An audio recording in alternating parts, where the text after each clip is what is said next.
Can't stand it when Americans call undocumented people illegal immigrants. Let me give you a little history lesson.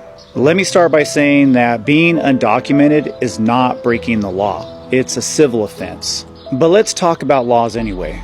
In a settler colonial society, laws are written by the rich to protect their power.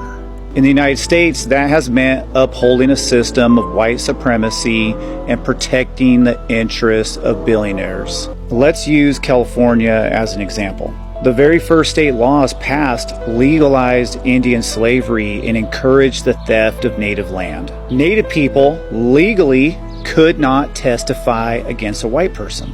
And it was legal for white folks to kidnap native children and force them into a life of servitude.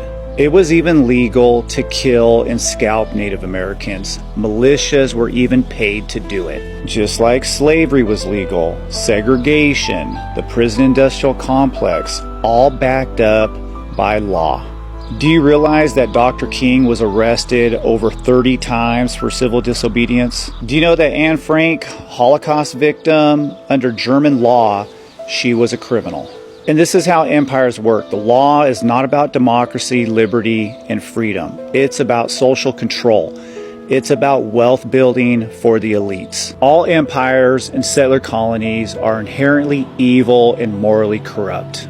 And this is the lie of American exceptionalism, that we're a nation of just laws. Now let's talk about who's really illegal. This depraved, crumbling empire that we call the United States sits on stolen native land. It was built by enslaved Africans and exploited working class labor. Unless you're indigenous or you're descended from African slaves, you're the immigrant. And that immigration problem goes all the way back to 1492. So all you immigrants out there need to learn to be good guests, because this is not your home.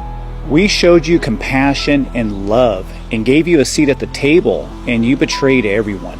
History shows that empires come and go, and this one is crumbling quickly. Politicians and the power elite sell fear because Americans are broke and we need someone to blame. And they choose those with the least amount of power, undocumented workers, many of which are indigenous. And the elites do this while making billions off of people's misery. We owe it to each other to do our best to protect the most vulnerable. We need to reject the culture of fear, continue to speak out and stand up, because the real crime is letting an unjust system win.